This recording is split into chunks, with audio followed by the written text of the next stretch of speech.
नमस्कार दोस्तों, कैसे हो आप सभी सभी का पुनः हार्दिक अभिनंदन और स्वागत है।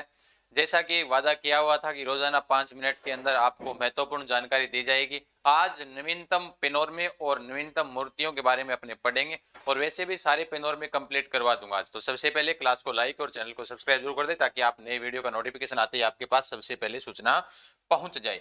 देखो, पहले सबसे पहले बात करते हैं राजस्थान के प्रमुख पेनोरमा। पेनोरमा क्या होता है? किसी व्यक्ति विशेष या फिर कोई लोक देवता या लोक देवी जिसके चमत्कार या फिर उसकी पूरी जीवनी लिख देना, उसकी पूरी संपूर्ण शुरुआत से लेकर मृत्यु तक पूरी जीवनी को एक मूर्ति के रूप में स्थापित कर देना। जैसे हम करणी माता पेनोरमा देखते हैं, बहुत सारे पेनोरमे है ना, उसके अंदर उनकी पूरी जीवनी लिखी हुई है, वो पेनोरमा कहलाता है। देखो, पेनोरमे की बात की जाएगी तो सबसे पहले देखना, आपको टेलीग्राम पर पीडीएफ मिल जाएगी GK with Gajan sir, link description में भी दिया हुआ है, आप ज्वाइन कर लेना। वीर तेजाजी का पेनोरमे की बात की जाए तो खरनाल नागौर में है तेजाजी महाराज का पेनोरमा। मीराबाई का पेनोरमा मेड़ता नागौर में है। महत्वपूर्ण है मीराबाई का पेनोरमा, अपने क्या करते हैं चित्तौड़गढ़ में कर देते हैं। मीराबाई का पेनोरमा मेड़ता नागौर में है। मीरा संग्रहालय की बात की जाए तो उदयपुर में है और मीरा महोत्सव चित्तौड़गढ़ में है। अब आपको ये बतानी है कमेंट बॉक्स के माध्यम से, जो प्रश्न पूछूं आपको कमेंट के माध्यम से बताने हैं। मीरा महोत्सव किस माह में आयोजित किया जाता है? चित्तौड़गढ़ में है। नागरीदास जी का पेनोरमा किशनगढ़ अजमेर में है, हमें पता है किशनगढ़ चित्रशैली से संबंधित है ना जी। नेक्स्ट आगे देखते हैं, अभी बना संत अमरा भगत का पेनोरमा जो दौलतपुरा चित्तौड़गढ़ में बनेगा। 4 करोड़ के लिए उसकी स्वीकृति दे दी है। संत अमरा भगत का पेनोरमा दौलतपुरा चित्तौड़गढ़ में बनेगा। हाड़ी रानी का पेनोरमा सलुम्बुर उदयपुर में है।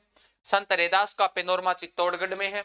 गोरा बादल का पेनोरमा चित्तौड़गढ़ में है। ध्यान देना, गोरा बादल का पेनोरमा भी कहां पर है? चित्तौड़गढ़ के अंदर है। संत मावजी का पेनोरमा डूंगरपुर के अंदर है, जिनके क्या कहा जाता है? वागड़ का धनी कहा जाता है। तो आपसे पूछा जाए बागड़ का धनी किसे कहा जाता है तो आप कमेंट बॉक्स के माध्यम से बताओगे। कवि माघ का पेनोरमा भीनमाल जालोर है। भीनमाल जिसमें सबसे पहले विदेशी यात्री कौन आता है, सी यू की के लेखक कौन है, ये भी आपको कमेंट बॉक्स के माध्यम से बताना है। नेक्स्ट, करणी माता का पेनोरमा कहां पर है? देशनोक बीकानेर में बना हुआ है। राव शेखा जी का पेनोरमा अमरसर साहबपुरा जयपुर में है। किसका? राव शेखा का पेनोरमा, इंपोर्टेंट है। गोगा जी का पेनोरमा गोगामेड़ी नोर हनुमानगढ़ में बना हुआ है। रामदेव जी का पेनोरमा जैसलमेर में बना हुआ है।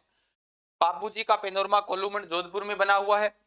देवनारायण जी का पेनोरमा मालेश्वरी आसिंद भीलवाड़ा में बना हुआ है। देवनारायण जी गुर्जरों के आराध्य देव। नेक्स्ट, करमेती बाई का पेनोरमा इंपोर्टेंट है, खंडेला सीकर में बना हुआ है।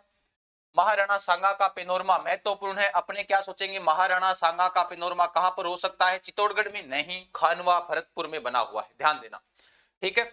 महाराजा सूरजमल जी का पेनोरमा भी कहां पर है? जाटों के अफलातून जिनको कहा जाता है भरतपुर में बना हुआ है। संत पिंपा जी का पेनोरमा झालावाड़ में है। संत पिंपा जी का पेनोरमा पूछे झालावाड़ में है। संत सुंदरदास जी का पेनोरमा कहां पर है? दौसा में बना हुआ है, संत सुंदरदास जी, ठीक है। अमर सिंह राठौड़ हमें पता है कटार का धनी जिन्हें कहा जाता है, नागौर में बना हुआ है इनका पेनोरमा। नेक्स्ट पेनोरमा की बात करते हैं, गुरु जम्बेश्वर जी का पेनोरमा कहां पर है? पिंपासर। पिंपासर स्थान कहां पर है? नागौर में बना हुआ है। भगवान परशुराम का पेनोरमा कहां पर है? चित्तौड़गढ़ में बना हुआ है, ध्यान देना। गोरा बादल का पेनोरमा मैंने इसमें लिखा नहीं है, वो कहां पर बना हुआ है? चित्तौड़गढ़ में है, ठीक है। महाराणा कुंभा का पेनोरमा देवगढ़ राजसमंद में बना हुआ है, कहां पर है? देवगढ़ राजसमंद में। राजा भृतहरि का पेनोरमा कहां पर है? अलवर के अंदर बना हुआ है।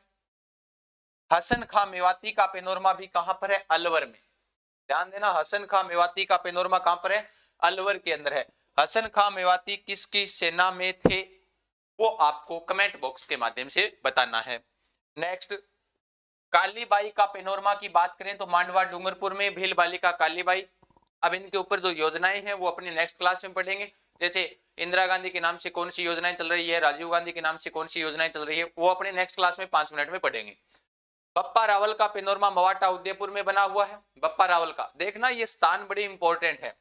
स्वतंत्रता सेनानी का पेनोरमा जो आउआ पाली में है, जैसे आउआ पाली में स्वतंत्रता सेनानियों का पेनोरमा, सुगाली माता का पेनोरमा भी कहां पर है? आउआ पाली के अंदर ही बना हुआ है, ध्यान देना, ठीक है। उसके बाद पन्ना धाय का पेनोरमा कमेठी राजसमंद में था। अभी एक और पंडोली चित्तौड़गढ़ जो चर्चा में है ना, पंडोली चित्तौड़गढ़ के अंदर। हाड़ौती का पेनोरमा पूछा जाए तो 12 में है। संत धन्ना का पेनोरमा धुआं कला टोंक, धन्ना धुआं कला टोंक, धन्ना धुआं कला टोंक में बना हुआ है, ध्यान देना। नेक्स्ट आगे देखते हैं, केसरी सिंह बारठ का पेनोरमा जो अभी स्वीकृति मिली है इसे, शाहपुरा भीलवाड़ा में बनेगा। केसरी सिंह बारठ, स्वतंत्रता सेनानी केसरी सिंह बारठ जी का पेनोरमा। महाराणा प्रताप का पेनोरमा जिसे 2022 में स्वीकृति मिली थी, शायद 5 करोड़ की स्वीकृति से चावंड उदयपुर के अंदर बनेगा महाराणा प्रताप का। अब देखो प्रमुख मूर्तियों का अनावरण भी हुआ है। करंट की बात करें तो नई नई मूर्तियां भी बनी है, महत्वपूर्ण मूर्तियां हैं कुछ, उनके ऊपर चर्चा करते हैं। वीर दुर्गादास की मूर्ति कहां पर है? साबला कला जोधपुर में। पन्नाधाय की मूर्ति उदयपुर में है, ध्यान देना, पन्नाधाय की मूर्ति। चंदन की भी मूर्ति यहीं पर है, उदयपुर के अंदर गोवर्धन सागर के पास में बनी है। महाराणा उदय सिंह की भी मूर्ति यहीं पर है, उदयपुर में गोवर्धन सागर के पास। चंदन की भी मूर्ति यहीं पर है, तीनों मूर्तियां यहीं पर है, ठीक है। नेक्स्ट, महात्मा गांधी जी का की मूर्ति माउंट आबू सिरोही में है, ध्यान देना। महात्मा गांधी की मूर्ति की बात करें तो माउंट आबू सिरोही के अंदर है। टेलीग्राम आपको जीके विद गजान सर पर आपको पीडीएफ मिल जाएगी। सभी साथी लाइक और शेयर और सब्सक्राइब कर देना। कमेंट बॉक्स के माध्यम से पूछे गए सारे प्रश्न आप बताओगे। गिरीश सुमेल का पेनोरमा कहां पर बना हुआ है ये भी आप बताओगे। महाराणा राज सिंह का पेनोरमा कहां पर बना हुआ है ये भी आप कमेंट बॉक्स के माध्यम से बताओगे। जितने पूछे उतने आप कमेंट बॉक्स के माध्यम से बताओगे। सीईटी वालों के लिए 20 मॉडल पेपर युद्ध पाठशाला एप्लीकेशन के ऊपर है, मात्र 2 रुपए के अंदर युद्ध पाठशाला एप्लीकेशन से अपना आंकलन कर सकते हैं। ये आपके लिए संपूर्ण कोर्स है, मात्र 251 रुपए में। जिन विद्यार्थियों ने ले रखा है उनसे स्वयं का आंकलन कीजिएगा। कैसी लगी क्लास सभी साथी कमेंट बॉक्स के माध्यम से जरूर बताएंगे। नेक्स्ट एक एपिसोड में फिर मिलेंगे, तब तक के लिए धन्यवाद। जय हिंद, जय भारत, राम राम।